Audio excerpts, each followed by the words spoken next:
வணக்கம். இந்த பாட்காஸ்டில் 1966ஆம் ஆண்டு வெளியான the good, the bad and the ugly அப்படின்ற படத்தை பற்றி பார்க்கலாம்.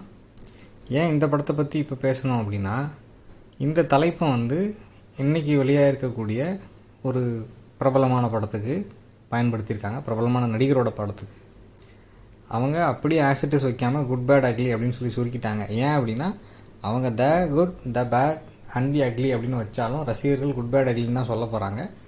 அதனால் அவளை ஏன் மெனக்கிடணும், நம்ம அந்த ஆர்டிகல்ஸ் எல்லாம் எடுத்துரும், வெறும் குட், பேட், அக்லின்னு மட்டும் வச்சிரும்னு சொல்லி வச்சுட்டாங்க. இது ஒரு வகையில் ஒரு மோசமான ட்ரெண்டு. இந்த ட்ரெண்டு எக்ஸாக்டாக எப்போ ஆரம்பிச்சுன்னு சொல்ல முடியல. முதல்ல பழைய தமிழ் சினிமாக்களோட பெயர்களை படங்களுக்கு வைக்க ஆரம்பித்தாங்க. மேபி இது தனுஷ்கிட்ட இருந்து கூட ஆரம்பிச்சிருக்கலாம். அவரோட பொல்லாதவன் அப்படின்ற படத்துக்கு முதல்ல பைக்கோட நம்பரை தான் வைக்கணும்னு சொல்லி வெற்றிமாறன் சொல்லியிருக்காரு. அவரோட முதல் படம் அப்படின்றதுனால அன்றைக்கி ப்ரொடியூசர் சொல்கிறத கேட்டே ஆகணும் அப்படின்ற சுச்சுவேஷனில் அவர் பொல்லாதவன் அப்படின்ற பேருக்கு சரி சொல்லியிருக்காரு. அப்போ ப்ரொடியூசர் என்ன நினச்சிருக்காங்கன்னா, பொல்லாதவன் அப்படின்ற பேர் ஒரு நல்ல விசிட்டிங் கார்டு. இந்த டைட்டிலுக்கே ஆடியன்ஸ் முதல்ல வருவாங்க. பைக் நம்பர் வச்சா ரொம்ப ப்ளைனாக இருக்குது, அட்ராக்டிவாக ஒன்றுமே இல்லை. பட் இந்த title it will attract the audience அப்படின்னு சொல்லி அன்றைக்கி ப்ரொடியூசர் சொல்லியிருந்திருக்காரு. அது உண்மையாகவும் ஆயிடுச்சு. அப்புறம் தனுஷ் ரஜினியோட மருமகன் ஆகிட்டதுனால நிறைய பழைய படங்களோட பெயர்கள் எடுத்து அவர் தன்னோட படங்களுக்கு வைக்க ஆரம்பித்தார். படிக்காதவன்ற டைட்டில் யூஸ் பண்ணிட்டார், மாப்பிள்ளைன்ற டைட்டில் யூஸ் பண்ணிட்டார். அதே போல் நடிகர் அஜித் த காட்ஃபாதர் அப்படின்ற உலக பிரபலமான படத்தோட டைட்டில் தன்னோட படத்துக்கு அவர் வைக்கிறாருன்னு சொல்ல முடியாது. இயக்குனர் ஆசைப்பட்டிருக்கலாம், இல்லை ப்ரொடியூசர் சொல்லியிருந்திருக்கலாம், இல்லை எல்லோரும் சேர்ந்து தீர்மானிச்சிருந்துருக்கலாம். ஃப்ரான்சிஸ் ஃபோர்ட் காப்போலா எடுத்து மார்லான் பிராண்டோ, அல் பச்சினோ இவங்கெல்லாம் நடித்த இந்த காட்ஃபாதர் அப்படின்ற படத்தோட டைட்டில் வரலாறுன்ற படத்துக்கு முதல்ல அதை தான் டைட்டிலாக வச்சுருந்தாங்க, இந்த காட்ஃபாதர் அப்படின்றத. அப்புறம் அன்னைக்கு தமிழில் டைட்டில் வச்சா வரி விலக்குன்னு சொல்லி ஒரு அனௌன்ஸ்மெண்ட் வந்த உடனே காட்ஃபாதர்ன்ற டைட்டிலை ட்ரா பண்ணிவிட்டு வரலாறு அப்படின்னே வச்சுட்டாங்க. இதனால் ஏற்படக்கூடிய நஷ்டம் அப்படின்னு என்ன பார்த்தீங்கன்னா, இப்போ இன்றைக்கி இன்டர்நெட் யுகத்தில் நீங்கள் மெகா சீரியலுக்கோ இல்லை இன்றைக்கி எடுக்கக்கூடிய படங்களுக்கோ ஒரு கிளாசிக் டைட்டில், ஒரு மிக பிரபலம், ஒரு காலத்தில் மிக பிரபலமாக இருந்த ஒரு கிளாசிக்கான ஒர்க்கு, ஒரு படைப்போட டைட்டில் எடுத்து நீங்கள் யூஸ் பண்ணும்போது, இன்றைக்கி இன்டர்நெட் யுகத்தில் ஒருத்தர் அந்த டைட்டிலை யூஸ் பண்ணி தேடுறாருன்னா அவருக்கு அந்த கிளாசிக் பற்றி தெரியாமலே போக வாய்ப்பு இருக்குது. முதல்ல இப்போ உள்ளது தான் வரும். அப்போ தமிழ் சினிமாவில், தமிழ் நாடக உலகத்தில் மெகா சீரியல்களில் நிறைய நாடகங்களுக்கு பழைய தமிழ் படங்களோட பெயர்கள் எடுத்து வைக்கிறாங்க. இப்படி வைக்கிறதுனால என்ன ஆகும்னா, ஒருத்தர் இன்டர்நெட் வழியாக தான் இன்றைக்கி எதையும் முதல்ல தேடுறாங்க. அப்படிங்கும்போது அவங்க அதை தேடும்போது அவங்களுக்கு இந்த நாடகம் குறித்த செய்தி தான் முதல்ல கிடைக்கும், இல்லை அதிகமாக கிடைக்கும். அவங்க தேடக்கூடிய படத்தோட செய்தி எங்கேயோ போய் கிடக்கும். அவங்க தேடி எடுக்கிறதுக்கே சிரமப்படுவாங்க. இன்னொன்று, இவங்க ஏற்கனவே உருவாகி இருக்கக்கூடிய ஒன்றை திருடிக்கிறாங்கன்னு தான் சொல்லணும். இது அப்ராப்ரியேஷன் அப்படின்னு சொல்லுவாங்க. இருக்கக்கூடிய வரலாறையோ இல்லை படைப்பையோ உங்கள் பேரில் மாற்றி எழுதிக்கிறது. அதுக்கு உரியவங்க உரிமை கோரலை. அப்படிங்கும்போது அந்த ஒரு இது ஒரு திருட்டுத்தனம் தான். கதையை திருடுற மாதிரி இதுவும் ஒரு திருட்டுத்தனம் தான். பட் இதுக்கு யாரும் பெருசாக எதிர்வினை எதிர்வினை செஞ்சது போல் தெரியல. சில வருடங்களாக திரு அஜித்குமார் நடித்த படங்களுக்கு தமிழ்லேயே தொடர்ந்து டைட்டில் வச்சுட்டு இருந்தாங்க. வலிமை, துணிவு, விடாமுயற்சி, இதெல்லாம் ரொம்ப நல்லாவே இருந்துச்சு. படம் நல்லா இருந்துச்சோ இல்லையோ, இந்த டைட்டில்கள் ரொம்ப நல்லா இருந்துச்சு. இந்த படத்துக்கு ஏன் அப்படி மாறினாங்க? ஒருவேளை அப்படி ஒரு டைட்டில் வச்சா ஒரு பெரிய மாஸாக இருக்கும், மக்கள் நிறையா வருவாங்க, 2K கிட்ஸுக்கிட்ட போய் ரீச் ஆகிறதுக்கு சரியாக இருக்கும், ட்ரெண்டிங் பண்ணுறதுக்கு, ஹேஷ்டேக் பண்ணுறதுக்கு சரியாக இருக்கும் அப்படின்னு நினச்சாங்களான்னு தெரியல. பட் இந்த டைமில் இந்த ஒரிஜினல் படத்தை பற்றியும் அந்த படத்துக்கு பின்னாடி உள்ள செய்திகள் பற்றியும் நீங்கள் எல்லோரும் தெரிஞ்சுக்கணும் அப்படின்னு சொல்லி தான் நான் இந்த பாட்காஸ்ட் பேசுகிறேன்.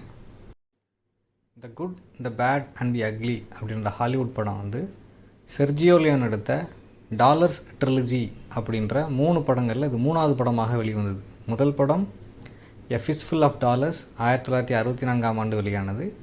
அதுக்கு அடுத்த வருடமே ஃபார் அ ஃபியூ டாலர்ஸ் மோர் அப்படின்ற படமும், அதுக்கு அடுத்த வருடம் இந்த படமும் வெளியானது. கதைப்படி டைம்லைன் படி பார்த்தா The good, the bad and the Ugly Fistful of டாலர்ஸுக்கு முதல்லையே நடக்குது.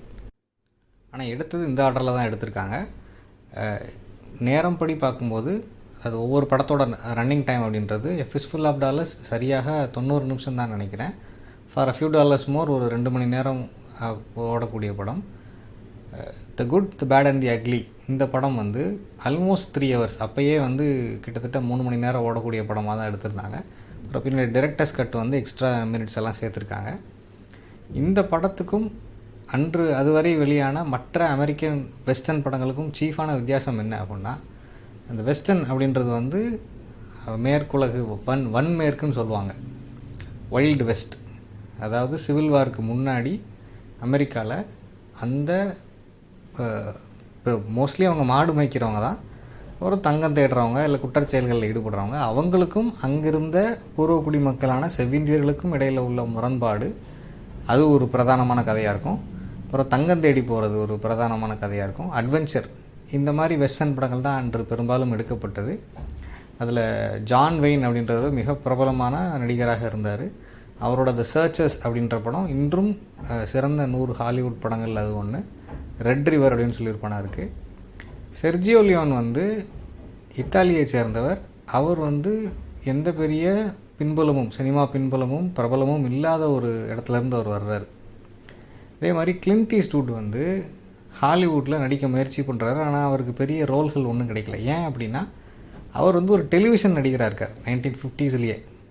நீங்கள் டாரண்டினோ எடுத்த once upon a time in Hollywood அப்படின்ற படம் பார்த்துருந்தீங்கன்னா, கிளின்ட் ஈஸ்ட்வுட்டோட பாதிப்பில் தான் அவர் வந்து அந்த படத்தில் டிகாப்ரியோ வந்து நடிக்க வச்சுருக்கார்.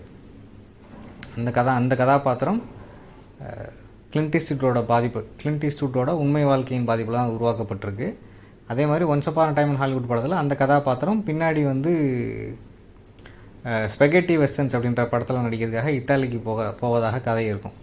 இதே மாதிரி கிளின்ட் ஈஸ்ட்வுட் வந்து டெலிவிஷனில் நடித்ததுனால அவரை யாரை டெலிவிஷனில் பார்க்க முடியுமோ அவங்கள வந்து டிவிக்கு தேட்டரில் வந்து காசு கொடுத்து மக்கள் பார்க்க அந்த காலத்தில் ரெடி ஆகலைன்னு சொல்கிறாங்க. இன்றைக்கி வந்து டிவியிலேருந்து திரைத்துறைக்கு வந்து பிரபலமானவங்க இருக்காங்க. சிவகார்த்திகேயன் மாதிரி இன்றைக்கி ஆல்மோஸ்ட் வந்து நம்பர் 1 நடிகர் அவர் தான் தமிழ்நாட்டில். அதாவது பண ரீதியாக அவர் படம் மிகப்பெரிய வசூல் பண்ணுது, மிகப்பெரிய எதிர்பார்ப்பு இருக்குது. அடுத்து மிகப்பெரிய வியாபாரம் உள்ள நடிகராக அவர் தான் வந்துடுவார் அப்படின்றது வந்து வெளிப்படை. அந்த மாதிரி டிவியிலேருந்து அப்படி ஒரு ஜம்ப் அவருக்கு இருக்குது. அதே மாதிரி இன்றைக்கி கிளின்ட் ஈஸ்ட்வுட் அதுக்காக தான் முயற்சி பண்ணுறாரு. டிவியில் அறியப்பட்டவராக இருக்கார். அதிலிருந்து திரைக்கு எப்படி வர்றதுன்னு பார்க்குறாரு. இங்கேருந்து அமெரிக்காவிலேருந்து இத்தாலிக்கு போயிட்டு, இத்தாலியில் ஸ்பெயினில் அங்கே உள்ள பாலைவனம் போன்ற நிலப்பகுதியில் வெஸ்டர்ன் படங்கள் எடுக்கலாம் அப்படின்னு சொல்லி முடிவெடுக்கிறாங்க. அதுக்கு வந்து எப்படி ஏற்பு இருக்குமா என்ன ஏதுன்றதெல்லாம் அவங்களுக்கு தெரியல. அட்லீஸ்ட் அங்கேயே முதல்ல இதை மார்க்கெட் பண்ணுறது அங்கே தான், இத்தாலிலையும் ஸ்பெயின்லேயும் தான், இந்த யூரோப்பில் தான் இந்த படங்களை விற்கிறாங்க. அதுக்கு ஒரு ஆடியன்ஸ் அன்றைக்கி உருவாயிருக்காங்க, அவங்க ஊரில் எடுக்கப்பட்ட வெஸ்டர்ன் படங்கள் அப்படின்னு சொல்லிட்டு.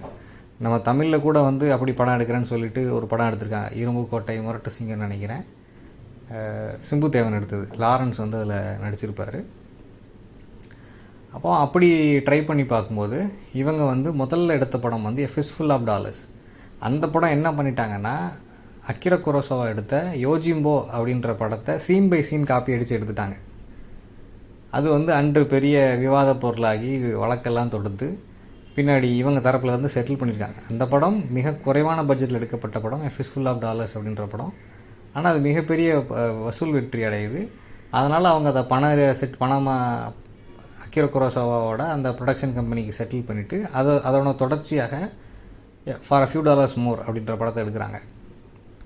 இந்த படங்கள் வழியாக செர்ஜியோ லியோன் ஒரு புது பாணியவே உருவாக்குறார். திரைப்பட உருவாக்கத்தில் வந்து கேமரா கோணங்கள், காட்சிப்படுத்தும் விதம், பின்னணி இசை, இது கதை சொல்லும் விதம், இது எல்லாமே வந்து ஒரு புது பாணியவே அவர் உருவாக்கிட்டார்னு சொல்லலாம். மிக மிக குறைவான வசனங்கள் தான் படத்தில் இருக்கும். பின்னணி இசை ஒரு முக்கியமான பங்கு வகிக்கும். அந்த மாதிரி காட்சிகள் வழியாகவே தான் கதையை சொல்லி கொண்டு போவார். இதெல்லாம் ஏன் அப்படி அவர் செஞ்சார் அப்படின்னா, அவர் வந்து இத்தாலியை சேர்ந்தவர், அவருக்கு ஆங்கிலம் தெரியாது. ஆனால் கதாநாயகன் ஹாலிவுட்டை சேர்ந்த ஒரு நடிகர், அவருக்கு ஆங்கிலம் மட்டும் தான் தெரியும். இந்த சப்போர்ட்டிங் காஸ்ட், துணை நடிகர் எல்லாருமே உள்ளூரை சேர்ந்தவங்க, அவங்களுக்கு ஆங்கிலம் தெரியாது, அவங்க மொழியில் தான் பேசுகிறாங்க. இப்போ இந்த படங்களை இப்படி அவங்க மொழியில் பேசி படம் பிடிக்கப்பட்டு பின்னாடி டப் பண்ணி தான் அமெரிக்காவில் ரிலீஸ் பண்ணுறாங்க. அப்போ இதெல்லாம் ஷார்ட் கம்மிங், பட் இதெல்லாம் ஒரு அட்வான்டேஜாக பயன்படுத்திக்கிறாரு. வசனங்கள் குறைவாக வச்சுக்கிட்டு காட்சிகள் வழியாகவே கதையை நகர்த்தி கொண்டு போகணும். ஷார்ட்ஸ் வந்து எக்ஸ்ட்ரீம் லாங் ஷார்ட்ஸ் வைக்கிறது, ரொம்ப க்ளோஸ்அப் ஷார்ட்ஸ் வைக்கிறது, எவ்வளோ எக்ஸ்ட்ரீம் க்ளோஸ்அப்னு சொல்லுவாங்க, எவ்வளோ முடியுமோ அவ்வளோ க்ளோஸ்அப் அப்படி வச்சு எடுக்கிறது. பின்னணி இசை இதெல்லாம் வந்து பின்னணி இசை அமைச்சர் வந்து எனியோ மாரிகோனி அப்படின்ற இத்தாலியர். அவரோட இசை ஆல்பங்களே மிக பிரபலம். அந்த உதாரணத்துக்கு அவர் வந்து இந்த good the bad and the ugly படத்துக்கு போட்ட இசை ஆல்பம் வந்து 1 வருஷத்துக்கும் மேலாக அது விற்பனையில் இருந்துச்சுன்னு சொல்கிறாங்க. மிக அதிகமாக விற்ற ஆல்பம் அது. அந்த சவுண்ட் ட்ராக் அதுவே ஒரிஜினல் சவுண்ட் ட்ராக் எதெல்லாம் ஷார்ட் கம்மிங்கோ அதெல்லாம் அட்வான்டேஜாக மாற்றிக்கிறாரு. அதெல்லாம் அவரோட தொழில்நுட்பமாக அவரோட பெஸ்ட்டாக மெரிட்டாக மாற்றி திரைப்படங்கள் எடுக்கிறாரு. கதைன்னு பார்த்தா ரொம்ப பிளெயினான ஒரு கதையாக தான் இருக்கும். இந்த கதாநாயகனுக்கும் வந்து எப்படி வைக்கிறாரு அப்படின்னா வந்து குறிப்பிட்ட பெயர்னு ஒன்று கிடையாது. ஒவ்வொரு படத்தில் அவரை ஒன்று சொல்கிறாங்க. ஃபார் எ ஃபிஷ்ஃபுல் ஆஃப் டாலர்ஸில் கிளின்ட் ஈஸ்ட்வுட்டோட கதாபாத்திரத்தோட பேர் வந்து ஜோ. 2வது படத்தில் வந்து பேரே பெரும்பாலும் சொல்ல மாட்டாங்க. 3வது படத்தில் பிளாண்டின்னு சொல்லிட்டு ஒரே ஒரு கேரக்டர் மட்டும் தான் அவர் அட்ரஸ் பண்ணும். அப்போது அவருக்குன்னு சொல்லி ஒரு பேர் இருக்காது. ஸோ அதை மார்க்கெட் பண்ணும்போது the man with no name அப்படின்னு சொல்லி மார்க்கெட் பண்ணுறாங்க. அந்த ட்ரெண்டு இன்றைக்கி உலகம் ஃபுல்லாக ஃபாலோ பண்ணுறாங்க. கதாநாயகன் வந்து அவரை பற்றின எல்லாமே மர்மமாக இருக்கும். அவர் இதுக்கு முன்னாடி என்னவாக இருந்தார், அவரோட பேர் என்ன, எதுவுமே தெரியாது. திடீர்னு அவருக்கு இன்னொரு ஐடென்டிட்டியை சொல்லுவாங்க.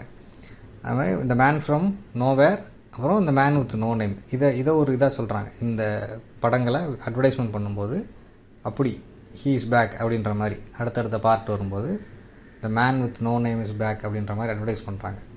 ஸோ இப்போ கிளின்ட் ஈஸ்ட்வுட்டுக்கு அவருக்கு இது ஒரு பெரிய அறிமுகமாக இருக்குது, ஒரு பெரிய பிரேக்காக இருக்குது. அவரோட உயரம், அவரோட நடிப்பு திறன், இது எல்லாமே வந்து இந்த 3 படங்களில் பெஸ்ட்டாக வெளியில் வருது. ஸோ வந்து இதுக்கான ஆடியன்ஸ் அண்ட் ஃபேன் ஃபாலோயிங் இன்னும் இருக்காங்க. செர்ஜியோ லியோன் எடுத்த டாலர்ஸ் ட்ரிலஜியான இந்த 3 படங்களுக்கு இன்று வரை ஆடியன்ஸ் இருக்காங்க. இது வந்து இது இன்டர்நெட்டில் அமேசான் ப்ரைம் வீடியோ மாதிரி இதில் ஸ்ட்ரீம் ஆகும்போது அதை இன்னும் தொடர்ந்து பார்க்கக்கூடியவங்க இருக்காங்க. இந்த படத்தோட பின்னணி இசையை வந்து ரீக்ரியேட் பண்ணி யூடியூப்பில் போட்டவங்க இருக்காங்க. டேனிஷ் ஆர்கெஸ்ட்ரான்னு சொல்லிட்டு ஒரு ஆர்கெஸ்ட்ரா இருக்குது. அவங்க இந்த 3 படங்களில் உள்ள தீம் மியூசிக், அந்த பின்னணி இசையை வந்து பெரிய ஆர்கெஸ்ட்ராவோட இசைக்கிறத பார்க்குறதுக்கு ஆயிரக்கணக்கான மக்கள் வந்து மிகப்பெரிய பணம் கொடுத்து வந்து பார்த்துருக்காங்க. அது பதிவு செய்யப்பட்டு யூடியூப்பில் இருக்கிறத நீங்கள் பார்க்கலாம். அந்தளவுக்கு இந்த படங்களை பற்றின எல்லாமே இன்றைக்கி கிளாசிக் ஆயிடுச்சு. இன்றைக்கி வரக்கூடிய வெஸ்டர்ன் படங்கள் வந்து இந்த படங்களை முன்னுதாரணமாக வச்சு தான் வருது. இந்த படங்களை ஸ்பெகட்டி வெஸ்டர்ன்னு சொல்கிறாங்க. ஏன் அப்படின்னா இது வந்து இங்கே வந்து இத்தாலியில் வந்து எடுக்கப்பட்டதுனால, ஸ்பெயினில் வந்து எடுக்கப்பட்டதுனால இந்த ஸ்பெகட்டின்றது நூடுல்ஸ் தான், இவங்களோட ஃப்ளேவரில் உள்ள படங்கள்னு சொல்கிறாங்க. ஆனால் இது வந்ததுக்கப்புறம் அந்த வெஸ்டர்ன் படங்கள் எடுக்கக்கூடிய ட்ரெண்டையே மாற்றிருச்சு. அதிலிருந்து எல்லாத்துலேருந்தும் பிரேக்கவே ஆகி இவங்க இந்த படத்தை எடுத்ததுனால இது ஒரு ட்ரெண்ட் ஆகிட்டதுனால இதை மக்கள் ஃபாலோ பண்ண ஆரம்பிச்சிட்டாங்க. ஒரு நீண்ட அறிமுகத்துக்கு பிறகு தான் படத்தோட கதையை சொல்கிறேன் நான். The good, the bad and the ugly, இது வந்து இந்த படத்தோட 3 கதாபாத்திரங்களோட மைய கதாபாத்திரங்களோட 3 குணாதிசயங்கள் அறிமுகப்படுத்திகிட்டே வரும்போது அவங்க வந்து அக்லியிலேருந்து தான் வர்றாங்க. எலி வாலக் அப்படின்ற ஒரு நடிகர் தான் அக்லி அப்படின்ற அந்த ரோலை ப்ளே பண்ணியிருந்தார். படத்தில் அவரோட பேர் வந்து டூகோ. முதல்ல அவரோட அறிமுகம் தான் வரும் படத்தில். அதுக்கு பிறகு இந்த பேட் அப்படின்ற கேரக்டரிஸ்டிக்கை நடித்த லீ வான் கிளிஃப் அப்படின்ற ஒரு நடிகர். அவர் ஹாலிவுட்டில் மிக பிரபலமான நடிகராக இருந்தவர். படத்தில் வர ஏஞ்சல் ஐஸ் அப்படின்னு சொல்லுவாங்க. அதன் பிறகு தான் குட், கிளின்ட் ஈஸ்ட்வுட் நடித்த கதாபாத்திரம். படத்தில் அவரை வந்து பிளாண்டின்னு சொல்லுவாங்க. இவங்க 3 பேரை அறிமுகப்படுத்துறதுக்கே கிட்டத்தட்ட ஒரு 10 நிமிஷம் ஆயிரும். பெரும்பாலும் டயலாக்ஸே இருக்காது, காட்சிகள் வழியாகவே காட்டிக்கிட்டே வருவாங்க. பின்ன எல்லா ஷார்ட்ஸ் அண்ட் மியூசிக் தான் பின்னணி இசை. இப்போ இந்த படங்கள் வந்து பர்டிகுலர்லி இந்த 3வது படம் வந்து ஒயிட் ஸ்க்ரீன் ஃபார்மேட்டில் எடுத்து இந்த ரோட் ஷோ மூவிஸ்ன்னு சொல்லுவாங்க. இல்லை மிகப்பெரிய ஸ்க்ரீனில் நீங்கள் இந்த படத்தை வந்து நீங்கள் ஐமேக்ஸ் தேட்டரு அளவுக்கு ஸ்க்ரீனில் அதை விட பெரிய ஸ்க்ரீனில் பார்க்கும்போது ஒரு பிரம்மாண்டமான அனுபவமாக இருக்கும். இந்த பின்னணி இசை இதெல்லாம் சேர்த்து இந்த ஒயிட் ஸ்க்ரீன் அண்ட் இந்த பின்னணி இசையை ரெப்ளிகேட் பண்ணுறதுக்காகவே வெஸ்டர்ன் ஜானரில் ஒரு படம் எடுக்கணும்னு சொல்லிட்டு டாரண்டினோ வந்து இந்த ஹேட்ஃபுல் எயிட் அப்படின்ற ஒரு படத்தை எடுத்தார். அவர் அதுக்கு முன்னாடியே ஜாங்கோ அன்சைன்ட் எடுத்துட்டார். இருந்தாலும் எனியோ மாரிகோனி வந்து எனக்கு மியூசிக் பண்ணி தரணும்னு சொல்லிட்டு அவரோட மியூசிக்காகவும் அந்த ஒயிட் ஸ்க்ரீன் ஃபார்மேட்டில் எடுக்கிறதுக்காகவும் இந்த ஹேட்ஃபுல் எயிட் படத்தை எடுத்தார். அந்த படம் படுதோல்வி அடைஞ்சிருச்சு. ஆனாலும் அதுக்கான ஃபேன் ஃபாலோயிங் ஆடியன்ஸ் அப்படின்றவங்க இருக்காங்க. நீங்கள் அந்த படத்தை பார்த்தீங்கன்னா அது டாரண்டினோவோட படமே தான். எந்த ஒரு ஷாட்டை பார்த்தாலும் இது டாரண்டினோ எடுத்தது தான் சொல்லக்கூடிய அளவுக்கு அது சிறப்பான படம். அவ்வளவு சுவையான டயலாக்ஸ் இருக்கும், காட்சிகள் இருக்கும். ஆனால் ஒரு இடத்துல ஒரு ஹேங் அவுட் மூவி அது. கிட்டத்தட்ட ஒரு க்ளோஸ்டு லொக்கேஷனில் நடக்கக்கூடிய ஒரு 10 கதாபாத்திரங்கள் இருக்காங்கன்னா அவங்களுக்குள்ளே நடக்கக்கூடிய அந்த உரையாடல்கள் தான் அந்த படமே.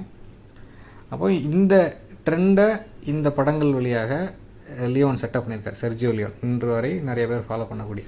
இப்போ இந்த படத்தில் 3 கதாபாத்திரங்களை காட்டிட்டு இவங்க 3 பேரும் எதில் வந்து கன்வர்ஜ் ஆகுறாங்க அப்படின்னா, இது வந்து அமெரிக்காவில் சிவில் வார் நடக்கும்போது இந்த கதை நடக்குது. இந்த 3 பேருக்கும் என்ன தகவல் தெரியும்னா, சிவில் வார் நடந்தபோது ஒரு குறிப்பிட்ட இடத்துல தங்கத்தை கொஞ்சம் புதைச்சி வச்சுருக்காங்க, அதை போய் எடுக்கணும். ஆனால் ஒவ்வொருத்தருக்கும் அந்த மொத்த தகவலோட ஒரு பகுதி தான் தெரியும். இப்போ டூகான்ற கதாபாத்திரத்துக்கு எந்த இடத்துல ஒளிச்சு வைக்கப்பட்டிருக்குன்னு தெரியும் அப்படின்னா, எந்த இடம் அப்படின்னா அதில் எக்ஸாக்டாக எந்த இடம் அப்படின்றது வந்து பிளாண்டிக்கு தான் தெரியும்.